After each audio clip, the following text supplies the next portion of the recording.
Hello check hello, थोड़ा ध्यान दीजिएगा।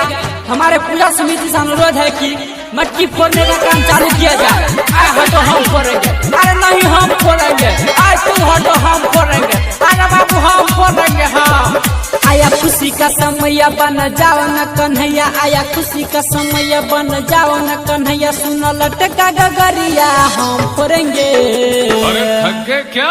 हम फोड़ेंगे भाई हम फोड़ेंगे, हम फोड़ेंगे भाई हम फोड़ेंगे, हम फोड़ेंगे मटकी हम तोड़ेंगे, हम फोड़ेंगे सुनो हम फोड़ेंगे।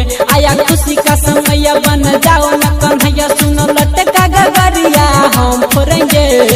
अरे थक गए क्या? हम फोड़ेंगे भाई हम फोड़ेंगे, हम फोड़ेंगे भाई हम फोड़ेंगे, हम फोड़ेंगे मटकी हम तोड़ेंगे, हम फोड़ेंगे सुनो हम फोड़ेंगे।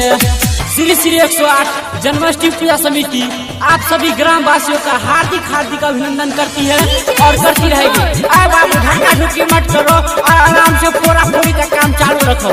आए बाबू तुम नीचे उतरो, तुम बहुत शरारती है, उतरो। हाथी घोड़ा पाल की जय कन्हैया लाल की, प्रेम से बोलो जय नंद लाल की। हाथी घोड़ा पाल की जय कन्हैया लाल की, प्रेम से बोलो जय नंद लाल की। सबके होठ पे नाम कन्हैया, तेरे से बोलो भाई मदन गोपाल की।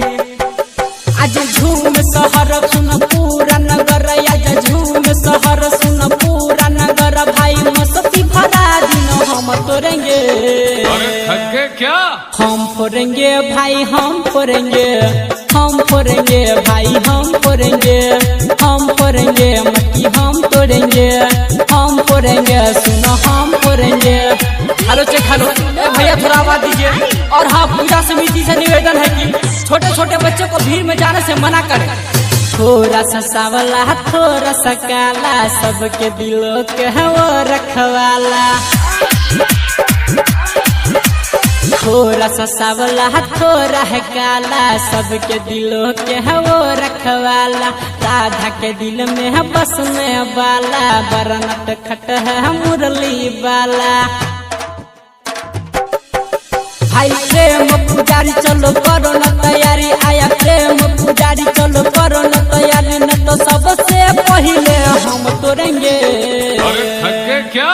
हम फोड़ेंगे भाई हम फोड़ेंगे, हम फोड़ेंगे भाई हम फोड़ेंगे, हम फोड़ेंगे मटकी हम तोड़ेंगे, हम फोड़ेंगे सुनो हम फोड़ेंगे। डीजे वाला भाई लगाइए रमन जी यादव का गाना और आवाज कम नहीं होना चाहिए, बेच दीजिए। अरे बाबू अब ठीक है, अब तो गली गली सुनो नया ही सुर है, मेरा कन्हैया तो माखन चोर है।